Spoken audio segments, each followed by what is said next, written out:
علی رضی اللہ عنہ کہتے ہیں کہ رسول اللہ صلی اللہ علیہ وسلم نے فرمایا، ایک مسلمان کے دوسرے مسلمان پر حسن سلوک کے 6 عمومی حقوق ہیں۔ 1، جب اس سے ملاقات ہو تو اسے سلام کرے۔ 2، جب وہ دعوت دے تو اس کی دعوت کو قبول کرے۔ 3، جب اسے چھینک آئے اور وہ الحمدللہ کہے تو یرحمک اللہ کہہ کر اس کی چھینک کا جواب دے۔ 4، جب وہ بیمار پڑ جائے تو اس کی عیادت کرے۔ 5، جب وہ مر جائے تو اس کے جنازے کے ساتھ قبرستان جائے۔ 6، اور اس کے لیے وہی پسند کرے جو اپنے لیے پسند کرتا ہو۔ جامع ترمذی حدیث نمبر 2736۔ یہ حدیث صحیح ہے۔ ابو ہریرہ رضی اللہ عنہ کہتے ہیں کہ رسول اللہ صلی اللہ علیہ وسلم نے فرمایا، مومن کے مومن پر 6 حقوق ہیں۔ 1، جب بیمار ہو تو اس کی بیمار پرسی کرے۔ 2، جب مرے تو اس کے جنازے میں شریک ہو۔ 3، جب دعوت کرے تو قبول کرے۔ 4، جب ملے تو اس سے سلام کرے۔ 5، جب اسے چھینک آئے تو اس کی چھینک کا جواب دے۔ 6، اس کے سامنے موجود رہے یا نہ رہے اس کا خیر خواہ ہو۔ جامع ترمذی حدیث نمبر 2737۔ یہ حدیث صحیح ہے۔ نافع کہتے ہیں کہ ابن عمر رضی اللہ عنہما کے پہلو میں بیٹھے ہوئے ایک شخص کو چھینک آئی تو اس نے کہا، الحمدللہ والسلام علی رسول اللہ، یعنی تمام تعریف اللہ کے لیے ہے اور سلام ہے رسول اللہ صلی اللہ علیہ وسلم پر۔ ابن عمر رضی اللہ عنہما نے کہا، کہنے کو تو میں بھی الحمدللہ والسلام علی رسول اللہ کہہ سکتا ہوں، لیکن اس طرح کہنا رسول اللہ صلی اللہ علیہ وسلم نے ہمیں نہیں سکھلایا ہے۔ آپ نے ہمیں بتایا ہے کہ ہم الحمدللہ علی کل حال، ہر حال میں سب تعریفیں اللہ ہی کے لیے ہیں کہیں۔ جامع ترمذی حدیث نمبر 2738۔ یہ حدیث حسن ہے۔ ابو موسیٰ اشعری رضی اللہ عنہ کہتے ہیں کہ یہود نبی اکرم صلی اللہ علیہ وسلم کے پاس ہوتے تو یہ امید لگا کر چھینکتے کہ آپ صلی اللہ علیہ وسلم ان کے لیے یرحمکم اللہ، اللہ تم پر رحم کرے کہیں گے، مگر آپ اس موقع پر صرف یہدکم اللہ و یصلح بالکم، اللہ تمہیں ہدایت دے اور تمہارا حال درست کر دے فرماتے۔ جامع ترمذی حدیث نمبر 2739۔ یہ حدیث صحیح ہے۔ ابو ایوب انصاری رضی اللہ عنہ سے روایت ہے کہ رسول اللہ صلی اللہ علیہ وسلم نے فرمایا، جب کسی کو چھینک آئے تو الحمدللہ علی کل حال، یعنی تمام تعریفیں ہر حال میں اللہ کے لیے ہیں کہے، اور جو اس کا جواب دے وہ یرحمک اللہ کہے، اور اس کے جواب میں چھینکنے والا کہے، یہدکم اللہ و یصلح بالکم، اللہ تمہیں ہدایت دے اور تمہاری حالت درست فرما دے۔ جامع ترمذی حدیث نمبر 2741۔ یہ حدیث صحیح ہے۔ انس بن مالک رضی اللہ عنہ کہتے ہیں کہ نبی اکرم صلی اللہ علیہ وسلم کے پاس 2 آدمیوں کو چھینک آئی۔ آپ نے ایک کی چھینک پر یرحمک اللہ کہہ کر دعا دی اور دوسرے کی چھینک کا آپ نے جواب نہیں دیا، تو جس کی چھینک کا آپ نے جواب نہ دیا تھا اس نے کہا، اللہ کے رسول، آپ نے اس کی چھینک پر یرحمک اللہ کہہ کر دعا دی اور میری چھینک پر آپ نے مجھے یہ دعا نہیں دی۔ رسول اللہ صلی اللہ علیہ وسلم نے فرمایا، چھینک آئی تو اس نے اللہ کی حمد بیان کی، اور تجھے چھینک آئی تو تم نے اس کی حمد نہ کی۔ جامع ترمذی حدیث نمبر 2742، یہ حدیث صحیح ہے۔ سلمہ رضی اللہ عنہ کہتے ہیں کہ میری موجودگی میں رسول اللہ صلی اللہ علیہ وسلم کے پاس ایک شخص کو چھینک آئی تو آپ صلی اللہ علیہ وسلم نے فرمایا یرحمک اللہ، اللہ تم پر رحم فرمائے۔ پھر اسے دوبارہ چھینک آئی تو آپ نے فرمایا اسے تو زکام ہو گیا ہے۔ جامع ترمذی حدیث نمبر 2743، یہ حدیث صحیح ہے۔ ابو ہریرہ رضی اللہ عنہ کہتے ہیں کہ نبی اکرم صلی اللہ علیہ وسلم کو جب چھینک آتی تھی تو وہ اپنے ہاتھ سے یا اپنے کپڑے سے منہ ڈھانپ لیتے تھے اور اپنی آواز کو دھیمی کرتے۔ جامع ترمذی حدیث نمبر 2745، یہ حدیث حسن صحیح ہے۔ ابو ہریرہ رضی اللہ عنہ سے روایت ہے کہ رسول اللہ صلی اللہ علیہ وسلم نے فرمایا چھینکنا اللہ کی جانب سے ہے اور جمائی شیطان کی جانب سے ہے۔ جب کسی کو جمائی آئے تو اسے چاہیے کہ جمائی آتے وقت اپنا ہاتھ منہ پر رکھ لے، اور جب جمائی لینے والا آہ آہ کرتا ہے تو شیطان جمائی لینے والے کے پیٹ میں گھس کر ہنستا ہے، اور بے شک اللہ چھینک کو پسند کرتا ہے اور جمائی لینے کو ناپسند کرتا ہے۔ تو جان لو کہ آدمی جب جمائی کے وقت آہ آہ کی آواز نکالتا ہے تو اس وقت شیطان اس کے پیٹ کے اندر گھس کر ہنستا ہے۔ جامع ترمذی حدیث نمبر 2746، یہ حدیث حسن صحیح ہے۔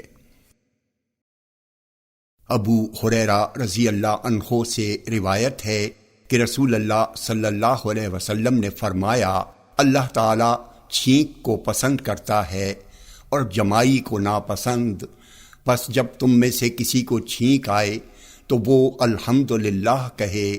تو ہر مسلمان کے لیے جو اسے سنے یرحمک اللہ کہنا ضروری ہے۔ اب رہی جمائی کی بات، تو جس کو جمائی آئے اسے چاہیے کہ وہ اپنی طاقت بھر اسے روکے اور ہا ہا نہ کہے، کیونکہ یہ شیطان کی طرف سے ہے اور شیطان اس سے ہنستا ہے۔ جامع ترمذی حدیث نمبر 2747، یہ حدیث صحیح ہے۔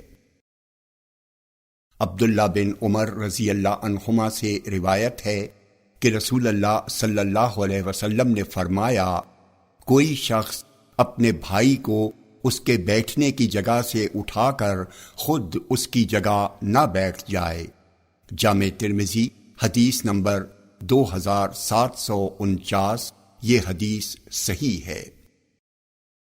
عبداللہ بن عمر رضی اللہ عنہما سے روایت ہے کہ رسول اللہ صلی اللہ علیہ وسلم نے فرمایا تم میں سے کوئی شخص اپنے بھائی کو اس کی جگہ سے اٹھا کر خود اس کی جگہ نہ بیٹھ جائے۔ راوی سالم کہتے ہیں ابن عمر رضی اللہ عنہما کے احترام میں آدمی ان کے آنے پر اپنی جگہ سے اٹھ کر کھڑا ہو جاتا تھا، لیکن وہ اس ممانعت کی وجہ سے اس کی جگہ نہیں بیٹھتے تھے۔ جامع ترمذی حدیث نمبر 2750، یہ حدیث صحیح ہے۔ وہب بن حذیفہ رضی اللہ عنہ سے روایت ہے کہ رسول اللہ صلی اللہ علیہ وسلم نے فرمایا آدمی اپنے بیٹھنے کی جگہ کا زیادہ مستحق ہے، اگر وہ کسی ضرورت سے اٹھ کر جائے اور پھر واپس آئے تو وہی اپنی جگہ پر بیٹھنے کا زیادہ حق رکھتا ہے۔ جامع ترمذی حدیث نمبر 2751، یہ حدیث صحیح ہے۔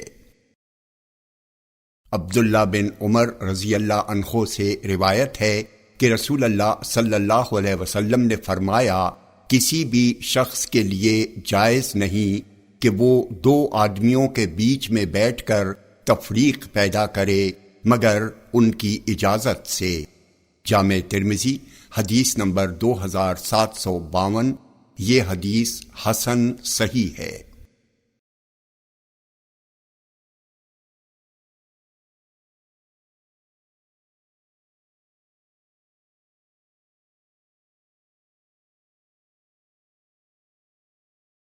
ابو مجلس کہتے ہیں کہ معاویہ رضی اللہ عنہ باہر نکلے، عبداللہ بن زبیر اور ابن صفوان انہیں دیکھ کر احتراماً کھڑے ہو گئے تو معاویہ رضی اللہ عنہ نے کہا تم دونوں بیٹھ جاؤ، میں نے رسول اللہ صلی اللہ علیہ وسلم کو فرماتے ہوئے سنا ہے جو شخص یہ پسند کرے کہ لوگ اس کے سامنے باادب کھڑے ہوں تو وہ اپنا ٹھکانہ جہنم میں بنا لے۔ جامع ترمذی حدیث نمبر 2755، یہ حدیث صحیح ہے۔ ابو ہریرہ رضی اللہ عنہ سے روایت ہے کہ رسول اللہ صلی اللہ علیہ وسلم نے فرمایا 5 چیزیں فطرت سے ہیں، 1 شرمگاہ کے بال مونڈنا، 2 ختنہ کرنا، 3 مونچھیں کترنا، 4 بغل کے بال اکھیڑنا، 5 ناخن تراشنا۔ جامع ترمذی حدیث نمبر 2756، یہ حدیث صحیح ہے۔ ام المومنین عائشہ رضی اللہ عنہا سے روایت ہے کہ نبی اکرم صلی اللہ علیہ وسلم نے فرمایا 10 چیزیں فطرت سے ہیں، 1 مونچھیں کترنا، 2 داڑھی بڑھانا، 3 مسواک کرنا، 4 ناک میں پانی ڈالنا، 5 ناخن کاٹنا، 6 انگلیوں کے جوڑوں کی پشت دھونا، 7 بغل کے بال اکھیڑنا، 8 ناف سے نیچے کے بال مونڈنا، 9 پانی سے استنجا کرنا۔ زکریہ راوی کہتے ہیں کہ مصعب نے کہا 10ویں چیز میں بھول گیا، ہو سکتا ہے کہ وہ کلی کرنا ہو۔ جامع ترمذی حدیث نمبر 2757، یہ حدیث صحیح ہے۔ انس بن مالک رضی اللہ عنہ کہتے ہیں کہ نبی اکرم صلی اللہ علیہ وسلم نے لوگوں کے لیے مدت متعین فرما دی ہے کہ ہر 40 دن کے اندر ناخن کاٹ لیں، مونچھیں کتروا لیں اور ناف سے نیچے کے بال مونڈ لیں۔ جامع ترمذی حدیث نمبر 2758، یہ حدیث صحیح ہے۔ انس بن مالک رضی اللہ عنہ کہتے ہیں کہ مونچھیں کترنے، ناخن کاٹنے، زیر ناف کے بال لینے اور بغل کے بال اکھاڑنے کا ہمارے لیے وقت مقرر فرما دیا گیا ہے، اور وہ یہ ہے کہ ہم انہیں 40 دن سے زیادہ نہ چھوڑے رکھیں۔ جامع ترمذی حدیث نمبر 2759، یہ حدیث صحیح ہے۔ زید بن ارقم رضی اللہ عنہ سے روایت ہے کہ رسول اللہ صلی اللہ علیہ وسلم نے فرمایا جس نے اپنی مونچھوں کے بال نہ لیے یعنی انہیں نہیں کاٹا تو وہ ہم میں سے نہیں ہے۔ جامع ترمذی حدیث نمبر 2761، یہ حدیث صحیح ہے۔ عبداللہ بن عمر رضی اللہ عنہما کہتے ہیں کہ رسول اللہ صلی اللہ علیہ وسلم نے فرمایا مونچھیں کاٹو اور داڑھیاں بڑھاؤ۔ جامع ترمذی حدیث نمبر 2763، یہ حدیث صحیح ہے۔ عبداللہ بن عمر رضی اللہ عنہما کہتے ہیں کہ رسول اللہ صلی اللہ علیہ وسلم نے ہمیں مونچھیں کٹوانے اور داڑھیاں بڑھانے کا حکم دیا۔ جامع ترمذی حدیث نمبر 2764، یہ حدیث صحیح ہے۔ عباد بن تمیم کے چچا عبداللہ بن زید بن عاصم مازنی رضی اللہ عنہ کہتے ہیں کہ انہوں نے نبی اکرم صلی اللہ علیہ وسلم کو مسجد میں اپنی ایک ٹانگ دوسری ٹانگ پر رکھ کر چت لیٹے ہوئے دیکھا۔ جامع ترمذی حدیث نمبر 2765، یہ حدیث صحیح ہے۔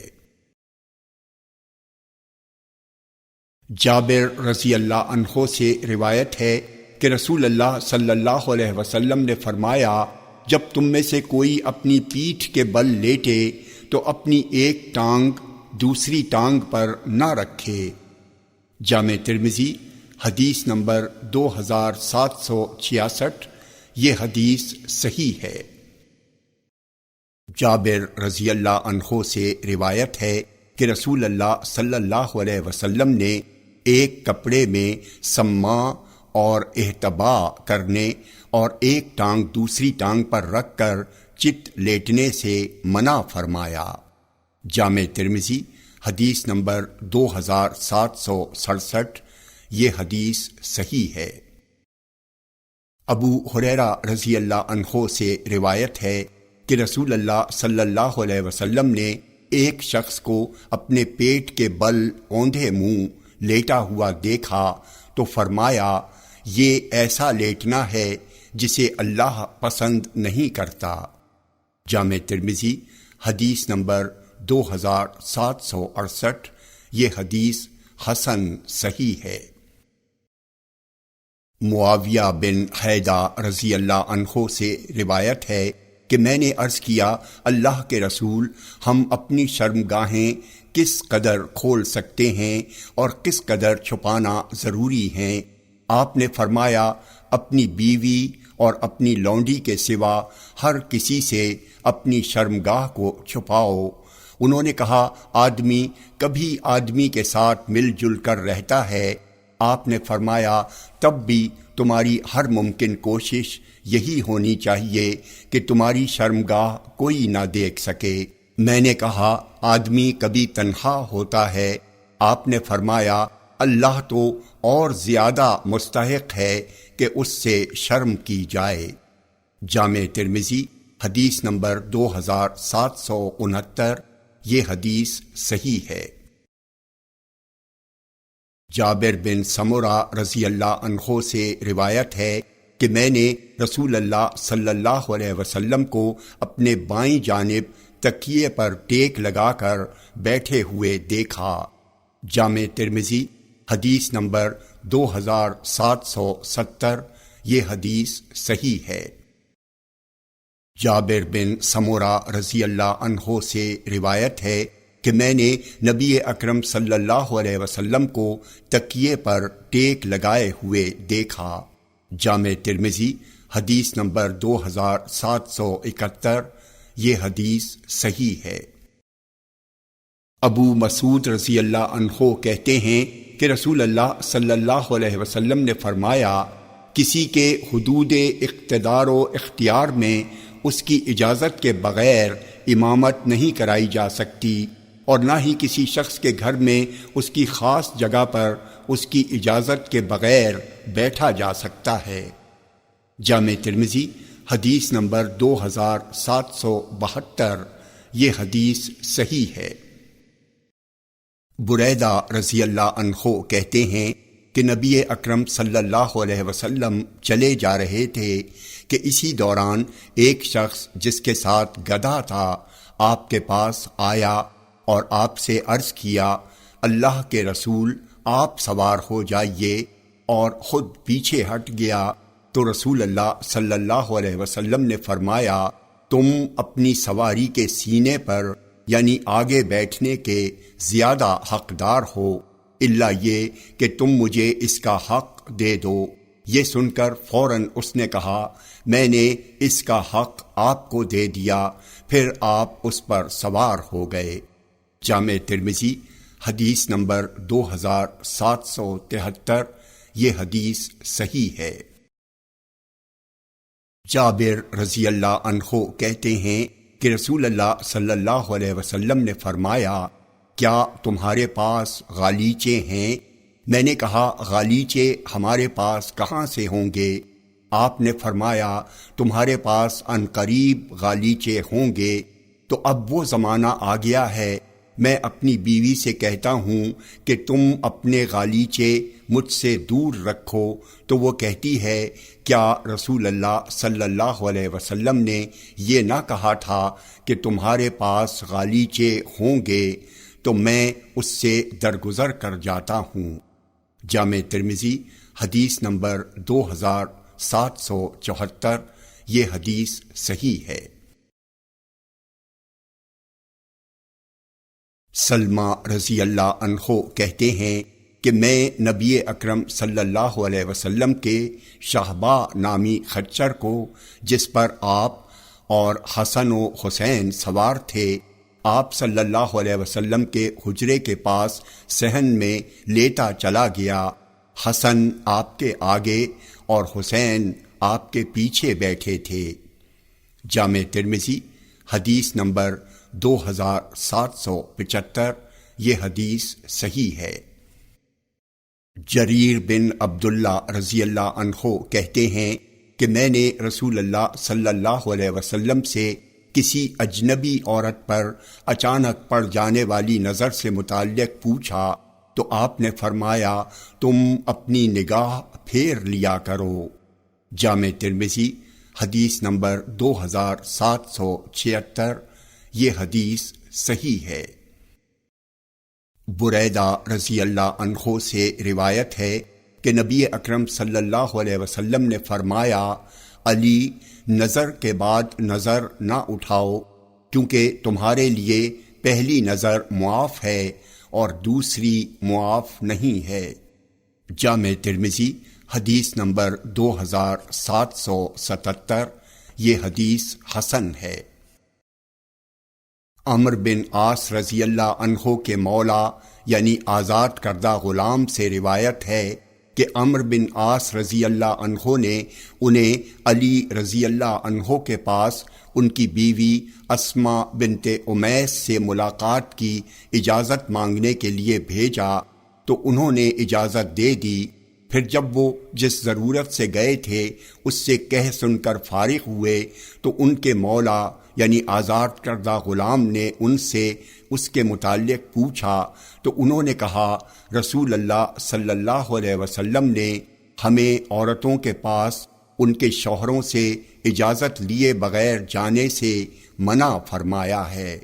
جامع ترمذی حدیث نمبر 2779، یہ حدیث صحیح ہے۔ اسامہ بن زید اور سعید بن زید رضی اللہ عنہم سے روایت ہے کہ نبی اکرم صلی اللہ علیہ وسلم نے فرمایا، میں نے اپنے بعد مردوں کے لیے عورتوں سے زیادہ نقصان پہنچانے والا کوئی فتنہ نہیں چھوڑا۔ جامع ترمذی حدیث نمبر 2780، یہ حدیث صحیح ہے۔ حمید بن عبد الرحمن کہتے ہیں کہ میں نے معاویہ رضی اللہ عنہ کو مدینے میں خطبے کے دوران کہتے ہوئے سنا، اے اہل مدینہ، تمہارے علماء کہاں ہیں؟ میں نے رسول اللہ صلی اللہ علیہ وسلم کو ان زائد بالوں کے استعمال کرنے سے منع کرتے ہوئے سنا ہے، اور آپ کہتے تھے جب بنی اسرائیل کی عورتوں نے اسے اپنا لیا تو وہ ہلاک ہو گئے۔ جامع ترمذی حدیث نمبر 2781، یہ حدیث صحیح ہے۔ عبداللہ بن مسعود رضی اللہ عنہ کہتے ہیں کہ نبی اکرم صلی اللہ علیہ وسلم نے لعنت فرمائی ہے گودنا گودنے والی اور گودنا گدوانے والیوں پر، اور حسن میں اضافے کی خاطر چہرے سے بال اکھاڑنے والی اور اکھڑوانے والیوں پر، اور اللہ کی بناوٹ یعنی تخلیق میں تبدیلیاں کرنے والیوں پر۔ جامع ترمذی حدیث نمبر 2782، یہ حدیث صحیح ہے۔ عبداللہ بن عمر رضی اللہ عنہما سے روایت ہے کہ نبی اکرم صلی اللہ علیہ وسلم نے فرمایا، اللہ کی لعنت ہو بالوں کو جوڑنے والی اور جڑوانے والی پر، اور گودنا گودنے اور گودنا گدوانے والی پر۔ نافع کہتے ہیں گدائی مسورے میں ہوتی ہے۔ جامع ترمذی حدیث نمبر 2783، یہ حدیث صحیح ہے۔ عبداللہ بن عباس رضی اللہ عنہما کہتے ہیں کہ رسول اللہ صلی اللہ علیہ وسلم نے لعنت فرمائی ہے ان عورتوں پر جو مردوں سے مشابہت اختیار کرتی ہیں اور ان مردوں پر جو عورتوں سے مشابہت اختیار کرتے ہیں۔ جامع ترمذی حدیث نمبر 2784، یہ حدیث صحیح ہے۔ عبداللہ بن عباس رضی اللہ عنہما کہتے ہیں کہ رسول اللہ صلی اللہ علیہ وسلم نے لعنت فرمائی زنانے یعنی مخنث مردوں پر اور مردانہ پن اختیار کرنے والی عورتوں پر۔ جامع ترمذی حدیث نمبر 2785، یہ حدیث صحیح ہے۔ ابو موسیٰ اشعری رضی اللہ عنہ سے روایت ہے کہ نبی اکرم صلی اللہ علیہ وسلم نے فرمایا، ہر آنکھ زناکار ہے، اور عورت جب خوشبو لگا کر مجلس کے پاس سے گزرے تو وہ بھی ایسی ہے، یعنی وہ بھی زانیہ ہے۔ جامع ترمذی حدیث نمبر 2786، یہ حدیث حسن ہے۔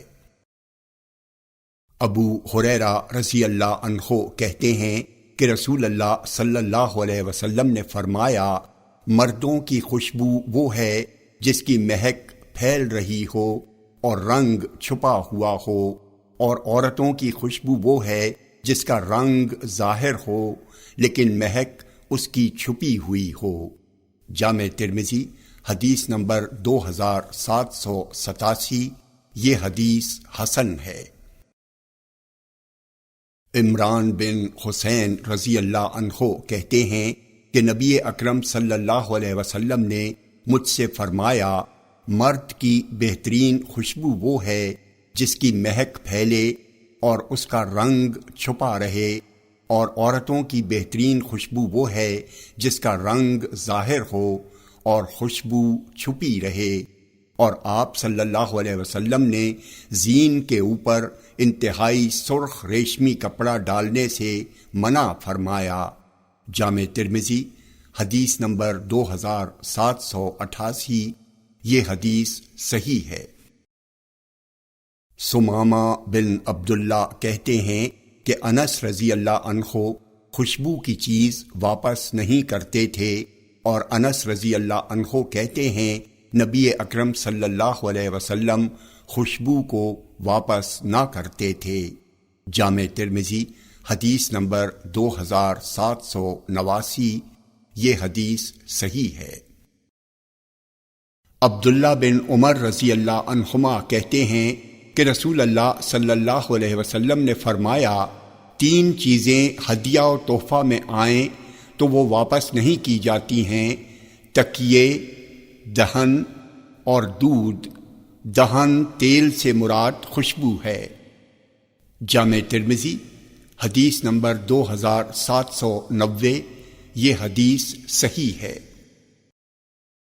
عبداللہ بن مسعود رضی اللہ عنہ کہتے ہیں کہ رسول اللہ صلی اللہ علیہ وسلم نے فرمایا، عورت سے نہ چمٹے یہاں تک کہ وہ اسے اپنے شوہر سے اس طرح بیان کرے گویا وہ اسے دیکھ رہا ہے۔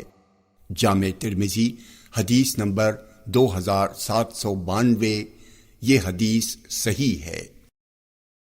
ابو سعید خدری رضی اللہ عنہ کہتے ہیں کہ رسول اللہ صلی اللہ علیہ وسلم نے فرمایا، مرد کی شرمگاہ اور عورت کی شرمگاہ کی طرف نہ دیکھے، اور مرد کے ساتھ ایک کپڑے میں ننگا ہو کر نہ لیٹے، اور عورت کے ساتھ ایک کپڑے میں نہ لیٹے۔